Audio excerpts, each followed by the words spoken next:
Hi అండి, అందరికీ నమస్కారం. ముందుగా అందరికీ అట్ల తద్ది శుభాకాంక్షలు.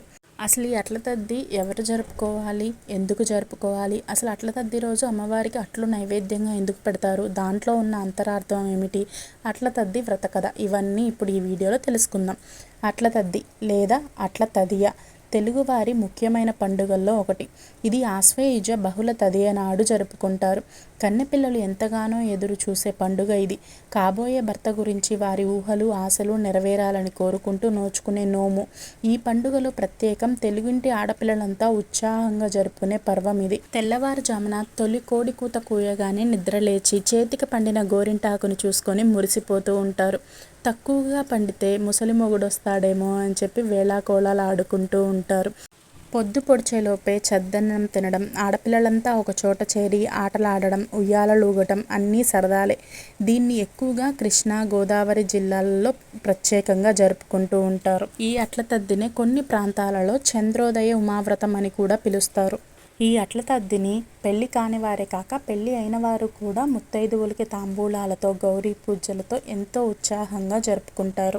త్రిలోక సంచారి అయిన నారదుని ప్రోద్బలంతో గౌరీదేవి శివుణ్ణి పతిగా పొందదలిచి చేసిన విశిష్టమైన వ్రతమే ఈ అట్ల తద్ది.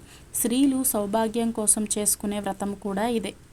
ఈ వ్రతంలో చంద్రుణ్ణి ఆరాధించడం ప్రత్యేకం. చంద్రకాంతిలో కొలువై ఉన్న శక్తి అనుగ్రహం చేత స్త్రీ సౌభాగ్యం పెరుగుతుందని, కుటుంబంలో సుఖశాంతులు వర్ధిల్లుతాయని శాస్త్రవచనం. ఈ పండుగలో అమ్మవారికి అట్లు నైవేద్యంగా పెట్టడంలో కూడా ఒక అంతరార్థం ఉంది. నవగ్రహాలలోని కుజుడికి అట్లంటే మహాప్రీతి.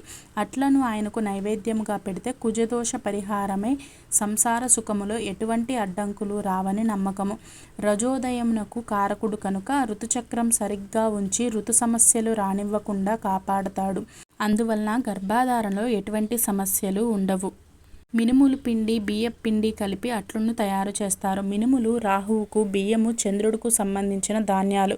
ఈ రెండింటితో కలిపి చేసినటువంటి అట్లను అమ్మవారికి పూజ చేసి నైవేద్యంగా పెట్టి తర్వాత ముత్తైదువులకు తాంబూలం ఇచ్చినట్లయితే ఎటువంటి గర్భస్రావాలు అవ్వకుండా సుఖప్రసం అయ్యేందుకు దోహదపడుతుంది. కాబట్టే పెళ్ళైన ప్రతి ఆడవాళ్లకు కూడా అట్ల వాయినాలు తీరుస్తూ ఉంటారు. ఈ అట్ల తద్ది పండుగను ఉత్తర భారతదేశంలో కార్వా చౌత్ అనే పేరుతో జరుపుకుంటారు. ఈ వ్రతం ఆశ్వయుజ బహుళ తదియ నాడు ఉపవాసం చేసి చంద్రోదయం అయ్యే వరకు ఏమీ తినకూడదు. గౌరీదేవికి 10 అట్లు నివేదన చేయాలి. 10 మంది ముత్తైదువులను పిలిచి వారికి తలంటు స్నానం చేపించి గోరింటాకు పెట్టి పసుపు కుంకుమలతో జాకెట్ ముక్కలతో దక్షిణ తాంబూలాలు సమర్పించి సంతృప్తిగా భోజనం పెట్టాలి. 10 రకాల ఫలాలు తినడం, 10 మార్లు తాంబూలం వేసుకోవడం, 10 మార్లు ఊయలలూగటం, గోరింటాకులు పెట్టుకోవడం ఈ పండుగలో విశేషం. దీనినే ఉయ్యాల పండుగ అని కానీ గోరింటాకు పండుగ అని కూడా అంటారు. ఈ పండుగ చేయడం వల్ల గౌరీదేవి అనుగ్రహంతో పెళ్లి కాని అమ్మాయిలకు గుణవంతుడైన రూపసి భర్తగా లభిస్తాడని, పెళ్ళైన వారికి పిల్లలు కలుగుతారని, 5వతనంతో పాటు పుణ్యము లభిస్తుందని తరతరాల నుంచి వస్తున్న నమ్మకం. పండుగ వైభవం మనకు పట్టణాల్లో కంటే పల్లెల్లోనే ఎక్కువగా కనిపిస్తుంది. అందరూ ఉత్సాహంగా జరుపుకుంటారు.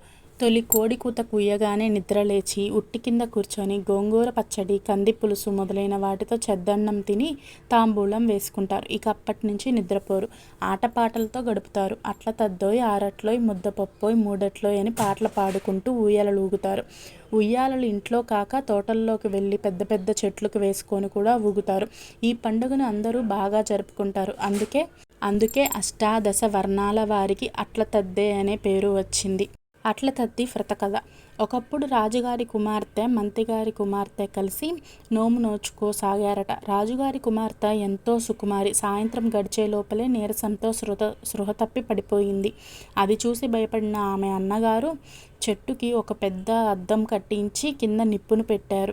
అద్దంలో దానిని ప్రతిబింబం సూర్యాస్తమం అవుతుంది అనే భ్రమను కలిగించడంతో రాజుగారి కుమార్తె తన దీక్షను విరమించి భోజనం పూర్తి చేసింది. తర్వాత ఆమెకు ముసలివాడు వ్యాధిగ్రస్తుడైన వ్యక్తి భర్త భర్తగా వచ్చాడు. ఎన్నో కష్టాలు కోర్చిన ఆమె భగవంతుణ్ణి ప్రార్థించగా పార్వతీ పరమేశ్వరులు ఆమెకు స్వప్నంలో కనిపించారు. వ్రతభంగమైన కారణంగానే ఇలా జరిగింది కనుక ఆశ్వేయుజ బహుళ తదియ నాడు తిరిగి ఆ వ్రతమును ఆచరించమని చెప్పారు.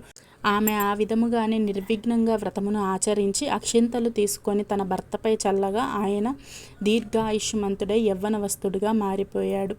ఇక తన భర్తతో కలిసి సుఖ సంతోషాలను పొందింది. కాబట్టి ఈ వ్రతమును ఎవరైతే ఆచరిస్తారో వారికి ఆ పార్వతీ పరమేశ్వరుల అనుగ్రహం కలుగుతుందని, వారు కోరుకున్న కోరికలు నెరవేరుతాయని చెప్పి నమ్మకము. ఈ వ్రతంలో శాస్త్రీయ దృక్పథం కూడా ఉంది. ఉదయాన్నే లేచి స్వచ్ఛమైన వాతావరణాన్ని ఆస్వాదించడం ఇందులోని ముఖ్య ఉద్దేశం. వర్షాల సమయంలో విరివిగా లభించే ఉసిరి, గోంగూర వంటి వాటిని తినడం ద్వారా కంటి సమస్యలు రాకుండా ఉంటాయి. చేతులకు పెట్టుకునే గోరింటాకు వల్ల శరీరంలోని వేడి తగ్గుతుంది. గోర్లకు ఆరోగ్యం కూడా. రోజంతా ఆటపాటల వల్ల శరీరానికి వ్యాయామం, మనసుకు ఉల్లాసము లభిస్తాయి.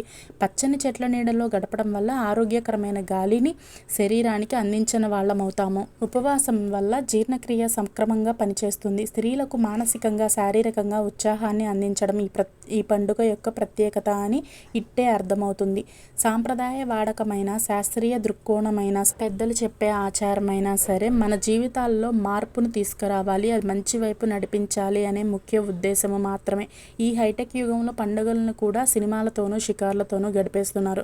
అసలు పండుగలో దాగున్న ఆంతర్యం ఏమిటో అర్థం చేసుకుంటే సామాజిక ప్రగతికి ఇవి ఎంత దోహదపడతాయో మనకు తెలుస్తుంది.